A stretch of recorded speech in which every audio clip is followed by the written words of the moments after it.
안녕하세요. 오늘은 성경 일독 59강 요엘, 아모스, 오바댜인데요. 우리 호세아 했잖아요. 근데 북이스라엘 위쪽에는 어디 있었죠? 누구 있었냐면 호세아랑 아모스잖아요. 그래서 원래 성경 순서는 요엘이지만 우리 아모스 먼저 하고, 그래서 북쪽 아예 먼저 다 끝내놓고 그 다음 나머지 선지자 하겠습니다. 그래서 오늘은 이제 호세아 했고, 지금 이제 오늘은 아모스입니다. 아모스는 북이스라엘을 했죠. 그리고 호세아보다 한 10년에서 20년 빨리 했었다. 그리고 북쪽 이스라엘에 대한 예언인데 남쪽에 뽕나무 농사 짓던 농부였습니다. 북쪽에 사람 없어서 남쪽에서 사람 데려다가 예언시켰다. 이렇게 제가 어제 말씀드렸는데 그런 아모스입니다. 그래서 북이스라엘의 전성기를 누리던 여로보암 2세죠. 이 여로보암 2세가 다스리는 이 패역한 땅, 결국 너무너무 잘 살고 있기 때문에 이 뽕나무 기르던 농부 입장에서 너무나 사치하고 또 너무나 이렇게 엉망으로 사는 나라에 대해서 아주 신랄하게 비판하는 예언입니다.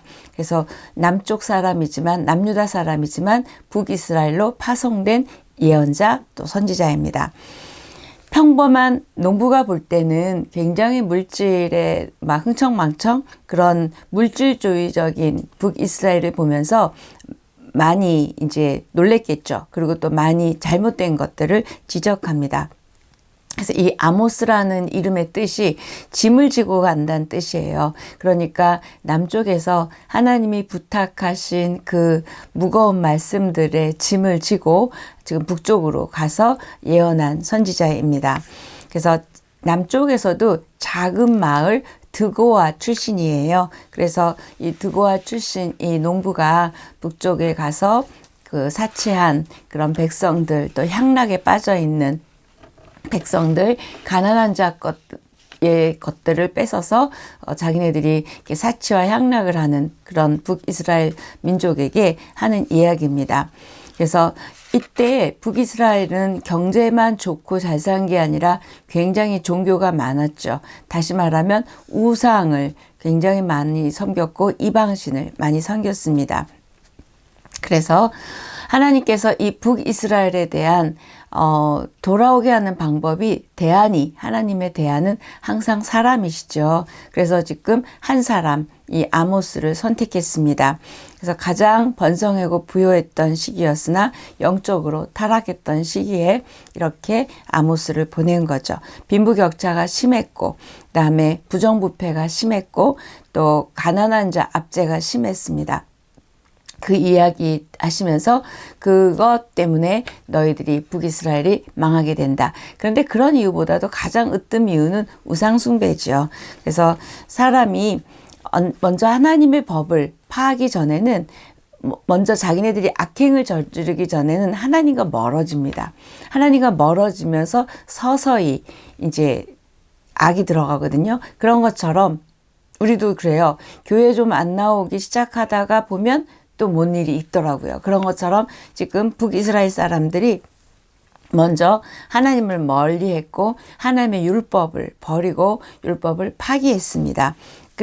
그런 과정 가운데 있는 북이스라엘이죠. 그래서 이 아모스가 율법을 파기하고 무시하는 이 백성의 태도를 굉장히 공격하고 있습니다. 1장입니다. 자, 1장은 이방 5개 나라에 대한 심판을 예언하고 있어요.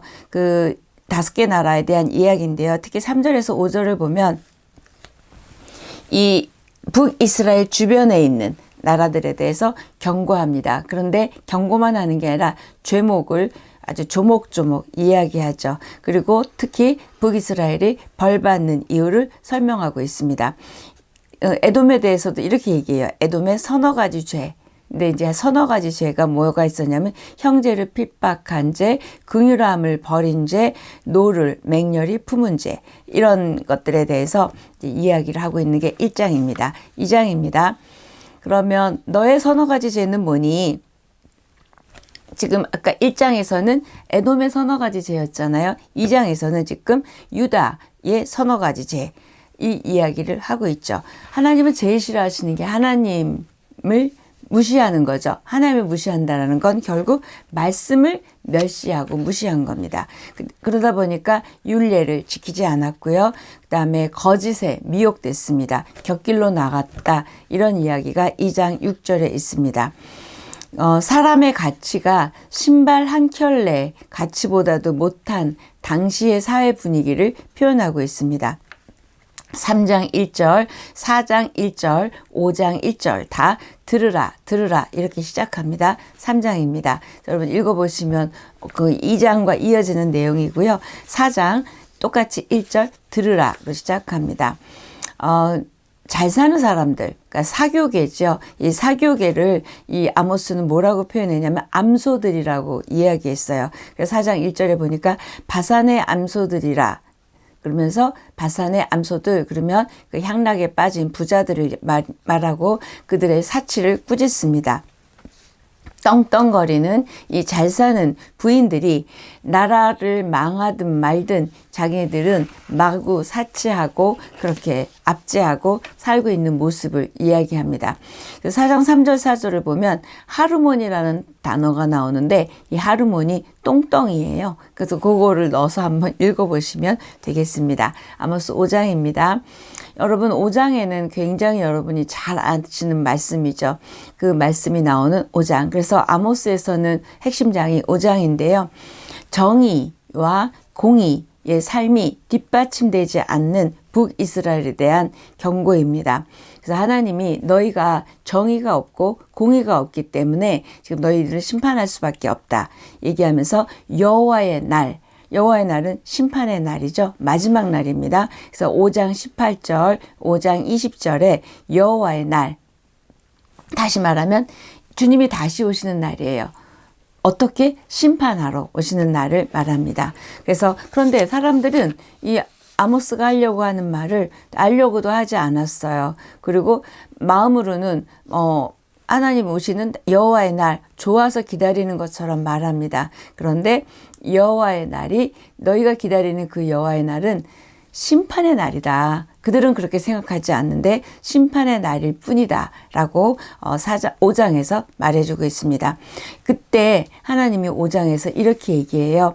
그 북이스라엘 사람들한테 역겹다. 뭐가? 절기를 지키는 것이, 그러니까 예배를 드리는 것이 역겹다 얘기하십니다. 너희들을 위해서 예배를 드리고 너희들을 위해서 절기를 지키지 그걸 너희들을 위해서 지키면서 성회라고 한다. 5장 21절 23절 쭉 얘기합니다. 그러면서 그런 재물 가져오는 것 좀 그만둘래? 나 싫다 얘기하시죠. 그러면서 뭐라 그러시냐면 그 유명한 말씀 5장 24절 공법을 물같이 정의를 하수같이 5장 24절 밑줄 그시면 돼요. 공법을 물같이 정의를 하수같이 흘릴지로다. 정의가 없는 자의 예배, 공법이 없는 자의 예배는 하나님과 상관없는 거다. 이야기하시는 거예요. 근데 이 이야기는 이사야 1장 10절에서 17절에도 얘기하죠. 성전 마당만 밟고 가는 자들, 정의가 없는 자들, 그러니까 예배는 드리지만 삶이 뒷받침되지 않는 것 싫다, 안 받겠다 말씀하시고 있습니다. 그러면서 다시 한번 저희들에게 참된 예배란 예배뿐만이 아니라 일상에서도 하나님의 뜻대로 살아가는 모습 일 때 그 삶이 포함되는 게 예배라는 걸 지금 아모스를 통해서 북이스라엘 사람들에게 이야기하고 있습니다. 저와 여러분의 예배자의 모습을 점검하고 또 바로잡아야 될 부분들이 있는 것 같습니다. 성경에 어떤 책보다도 아모스는 정의에 대해서 말하고 있고요. 그 다음에 이 정의가 없음을 꾸짖고 있습니다. 그런데 이 사람들은 이것뿐만이 아니라 꾸지람 받을 게 너무 많았잖아요. 북이스라엘이 여로보암의 길로 처음부터 갔고, 그런데 그 여러 개 꾸짖을 것 중에서도 특히 그들의 종교 행위는 뭐 이루 말할 수가 없죠. 2개의 송아지를 섬겼고 그 송아지를 중심으로 했잖아요. 그런데 아모스는 그런 걸 꾸짖지는 않아요. 왜 그럴까? 왜요? 도리어 그거보다 자기가 봤을 때 그들의 생활 면에 있어서 정의와 공법을 이야기하고 있습니다. 그리고 특히 뭐에 대해서 많이 얘기하냐면 가난한 자에 대한 학대, 그 다음에 돈으로 사는 특권, 그 다음에 재판할 때 뇌물로 마음을 사는 것, 이런 것들에 대해서 초점을 맞추고 있지, 도리어 우상 숭배에 대해서는 아모스는 이야기를 적게 하고 있습니다. 부유한 자들이 가난한 자를 착취하는 게 아모스에게 굉장히 걸렸던 것 같아요. 그래서 그렇게 사치를 누리고 있고 하나님 앞에 진실하게 살지 않으면서 그렇게 하나님 앞에 예배한다고, 헌신한다고 자부하고 있는 사람들을 책망하고 있습니다. 6장입니다. 6장은 하나님이 호화로운 저택은 싫다 이야기하시는 게 6장 8절이죠. 글쎄 좋은 성전 난 그거 중요하지 않은데, 큰 집이, 큰 성전이 문제가 아니라 그 안에 드리는 사람들, 예배 드리는 사람들, 살고 있는 사람들이 문제죠. 그런 내용입니다. 어떻게 사느냐가 중요하지 어떤 집이냐 중요하지 않음을 다시 한번 생각해 볼 수 있는 6장입니다. 7장입니다. 7장 1절부터 9장까지는 아모스가 보았던 북이스라엘의 심판을 알리는 5가지 환상이 나와요. 자, 7장부터 9장 6절까지는 환상이 나온다. 딱 기억하고 읽으시면 돼요.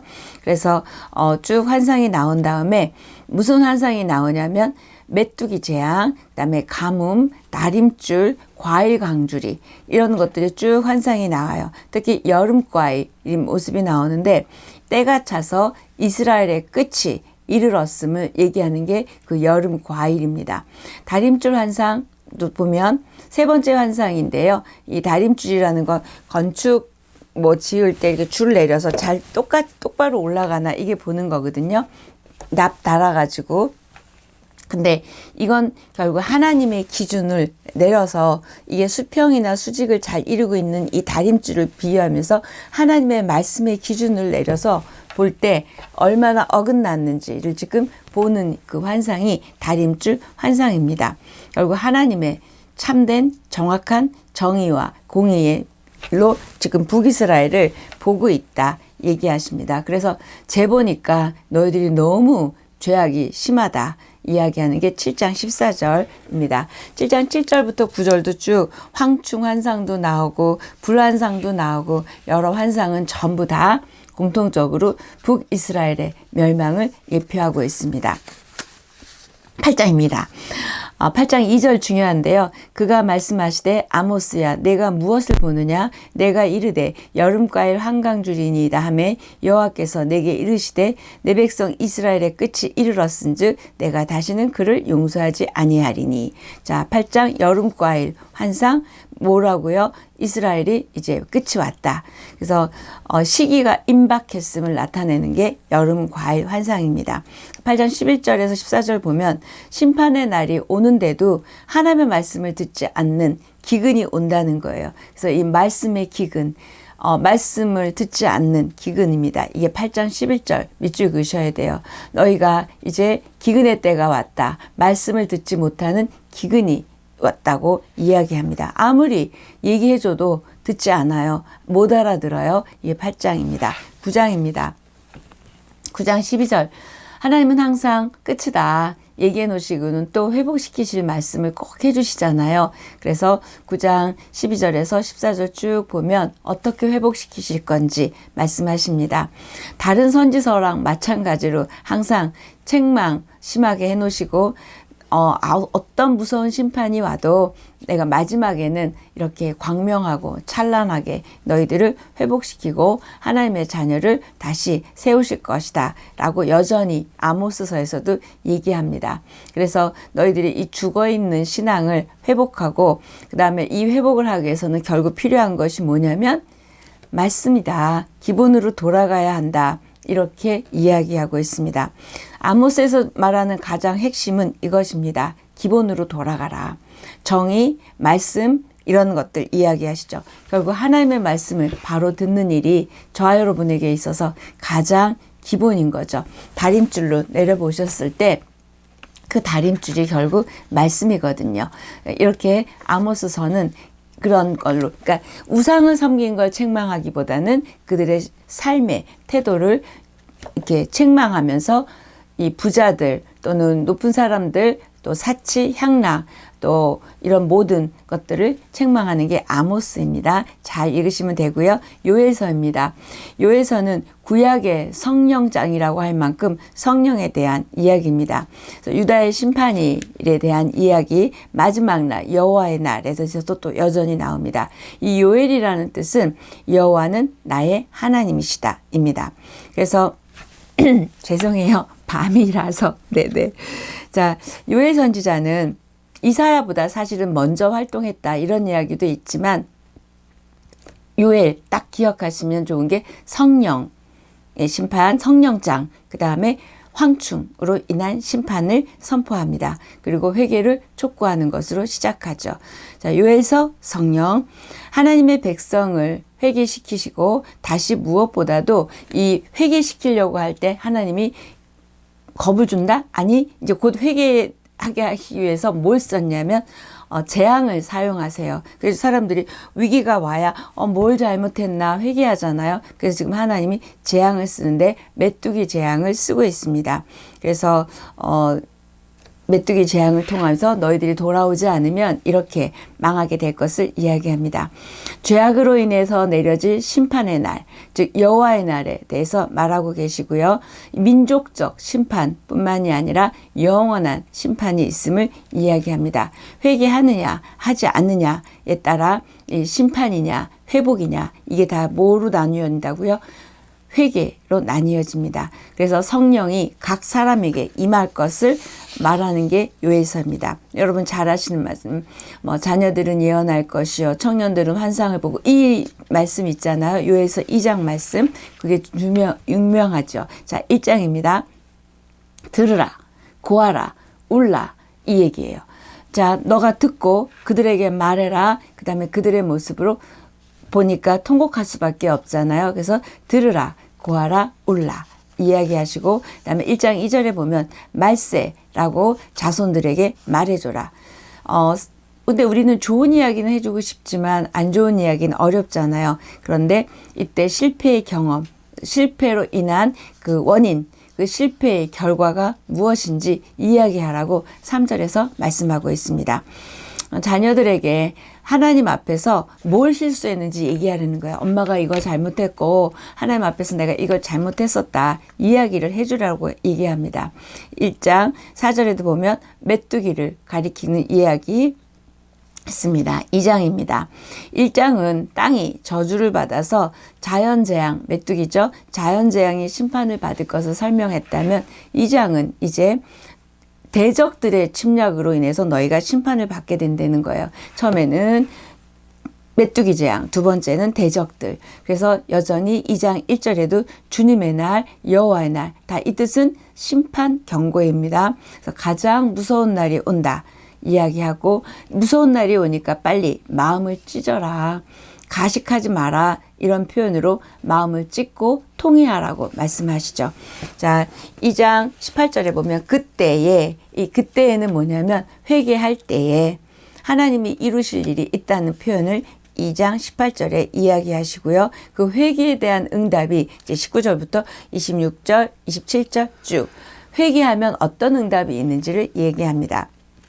저와 여러분도 요엘서를 읽으면서 내가 회개해야 될 것이 무엇인지, 왜요? 회개에 대한 하나님의 즉각적인 반응이 있습니다. 그래서 하나님의 긍휼, 또 하나님의 마음을 움직이는 건 우리들의 회개이고요. 그 다음에 하나님이 거룩하시기 때문에, 우리가 거룩하기를 원하시기 때문에 우리의 회개를 기다리고 있음을 보게 됩니다. 그 다음에 이제 성령이 유명하다 그랬죠. 유명한 장 성령인데 그 2장 28절에서 32절까지 밑줄 쭉 끄시고 읽으면 돼요. 그 후에 내가 내 신을 만민에게 부어주리니, 이때 내 신 성령이죠. 만민에게 부어주리니, 결국 온 모든 사람에게 부어주겠대요. 너희 자녀들이 장래일을 말할 것이며 늙은이는 꿈을 꾸며 너희 젊은이는 이상을 볼 것이며, 이렇게 성령을 보내주시겠다고 약속하시는 것이 2장입니다. 만민에게 라고 하셨기 때문에 구약시대와 같이 하나님이 선택한 어떤 특정한 어떤 사람만 하는 것이 아니라 만민에게 이렇게 성령이 임할 것을 이야기하죠. 3장입니다. 만민에게 성령이 임한다 그랬는데 이제 3장은 만국이 심판을 받게 된대요. 성령도 다 주지만 또 잘못한 것도 다 심판이 있다라고 얘기하는 게 3장입니다. 그래서 여호사밧 골짜기로 이방 나라 사람들을 모으시고 그들이 하나님의 백성을 괴롭힌 죄에 대해서 신문하게 되고 그것에 대해서 심판할 것이다 라고 이야기하는 게 3장 1절로 8절입니다. 거기 보면 읽으시다가 브라가 골짜기라는 단어가 나오는데요. 이 브라가 골짜기는 축복이란 뜻이에요. 그래서 이 브라가 골짜기에서 백성들, 하나님의 백성들을 힘들게 했던 일들을 다 유다 백성들이 도리어 전리품을 얻게 하는 그런 일들이 있습니다. 오바댜서입니다. 구약에서 가장 짧은 책이 오바댜서이죠. 이 오바댜는 어디를 얘기하냐면 에돔이 어디죠? 에서의 후손이잖아요. 이 에돔의 멸망을 선포하고 있고 우리 이사야든 또 예레미야든 에스겔이든 전부 에돔의 심판에 대해서 다 예언하셨었어요. 근데 여기 오바댜는 이렇게 또다시 에돔에 대해서 이야기합니다. 오바댜라는 말은 히브리어로 종이라는 뜻의 단어하고 그 다음에 야훼, 그러니까 하나님이죠. 이가 합쳐서 오바댜가 됐대요. 그래서 결국 뜻은 뭐냐면 야훼의 종, 그러니까 여호와의 종이라는 뜻이 오바댜입니다. 1장 10절 보면 1장밖에 없지만 10절에 보면 형제인 야곱 족속이 절망적인 상황에 빠져 있을 때 너희들이 돕기는커녕 오히려 만행을 저질렀고 그다음에 에돔에 그렇게 만행을 저질렀기 때문에 너희들을 심판하고 멸망시킬 수밖에 없다. 그 이야기가 쭉 이어집니다. 이 오바댜서도 1장 1절 보면 묵시입니다. 그래서 꿈이나 환상을 이용해서 선지자들에게 하나님의 계시를 보여주고 있죠. 그래서 3절에 보니까 높은 곳에 사는 자여 얘기해요. 높은 곳에 사는 자 이때 에돔 족속의 높아진 마음이죠. 교만한 마음을 그들의 거주지인 세일산 높은 데서 살았어요. 이 세일산의 지형적인 특성에 비유해서 진짜 높은 산에 살았는데 높은 산에 사는 자여 이건 뭐예요? 너희 너무 교만한 자여 이렇게 말하고 있습니다. 그런데 에돔이 독특한 표현을 쓰고 있어요. 하나님의 눈동자를 건드렸대요. 이 얘기는 뭘까요? 이스라엘 백성들을 건드렸다는 거죠. 그래서 이들이 어려울 때 바벨론에 끌려갈 때 어떨 때 도와주지 않았잖아요. 그것을 그러니까 내 새끼들을 돌보지 않았음을 표현을 하나님의 눈동자를 건드렸다고 11절에서 14절까지 이야기합니다. 이게 에돔의 심판의 원인이죠. 그들이 힘들어질 때 그들이 심판받을 때 너희들은 방관했고 도리어 적들을 도와줬고 도리어 그들이 안 되는 걸 기뻐했고 성문에서 도리어 그 고난당하는 사람들에게 그 물질을 도리어 뺏어가고 이런 이제 행위들을 한 거예요. 그래서 너희는 망하게 된다. 드디어 어떻게 내가 바벨론을 도와줄 수 있냐. 이래서 너희들은 망한다. 이야기합니다. 그러면서 거기 유명한 말씀이요. 네가 행한 대로 받을 것이다. 1장 15절인데요. 거기 밑줄 그으세요. 네가 행한 대로 너도 받을 것인즉 내 머리로 돌아갈 것이라. 네가 내 눈동자, 내 자녀들을 그렇게 건드렸잖아. 너 그렇게 행했지? 그대로 너에게 돌아간다. 이 얘기가 오바댜서의 핵심 절입니다. 결국 뿌린 대로 거둔다는 법칙이죠. 이게 개인뿐만이 아니라 국가에도 적용됩니다. 여호와의 심판의 날에 대해서도 이야기하고 국가적인 범죄에 대해서 하나님이 어떻게 하시는지 보고 있습니다. 그래서 이 에돔의 수도가 절벽 위에 서서 독수리의 서식지로 나중에 바뀌어버리게 됩니다. 그래서 진짜 에돔은 나중에 없어지거든요. 그래서 이 에돔에 대한 심판, 그 다음에 그 심판의 이유에 대해서 쭉 얘기하고요. 그 다음에 15절 이후에는 이렇게 에돔 다 치워줄 거야. 그러고 나서 에돔 얘기하시다 또 갑자기 이스라엘의 구원에 대해서 하나님이 희망의 메시지로 이야기해 주십니다. 근데 이때 제가 조금 약간 아이러니한 거는 신명기 23장 7절에 보면 에돔 사람을 미워하지 말라. 그는 내 형제이니라. 이렇게 신명기 23장 7절에서 이야기하셨었거든요. 이렇게 명령을 하셨었지만 점점 에돔 사람들이 형제임을 잊고 도리어 이 이스라엘 백성들을, 유다 백성들을 미워하고 못되게 구니까 하나님이 신명기 23장 7절에 말씀하셨지만 이걸 다시 에돔의 징계로 다시 바꾸는 걸 보게 됐어요. 그러니까 하나님은 이렇게 지켜주시려고 했어요. 왜? 이스라엘의 형제였으니까, 에서니까. 그런데 그들의 행위가 점점 나빠진 걸 보고 이야기하게 됐습니다. 결국 하나님은 처음과 끝이 어떻게 가는지도 보고 하나님의 뜻과 계획도 바꾸시는 모습을 보게 됐습니다. 그리고 이 에돔의 이러한 행위들에 대해서 시편 137편도 이 이스라엘의 쓰라림에 대해서 또 이야기하고 있고요. 이거는 제가 시편 할 때 또 나중에 말씀드리겠습니다. 에서가 장자의 명분보다 팥죽 한 그릇을 더 중요하게 여겼죠. 거슬러 올라가면 그렇습니다. 그랬듯이 그 후손들도 너희들도 형제에게 하는 짓이 동정심보다 돕는 것보다 이렇게 약탈을 했다. 그래서 너희들을 내가 징계한다. 이야기합니다. 너희들이 그렇게 잔인했잖아. 그러니까 그대로 너희들에게 돌아갈 것이야. 얘기하고 도리어 짓밟힌 유다는 재기할 것이지만 그 짓밟은 에돔은 지상에서 영원히 사라질 것이라고 오베다는 예언합니다. 저와 여러분의 행위가 한 대로 받는다라고 말씀하고 계시고요. 결국 선택된 백성이 아니더라도 하나님의 기준은 누구에게나 해당이 되고요. 모든 민족, 모든 사람은 내가 행한 대로 받을 것인즉 이 기준에 예외되는 민족도 없고 사람도 없음을 보게 됩니다. 저 여러분의 아름다운 행위가 심겨지기를 축복합니다. 마치겠습니다.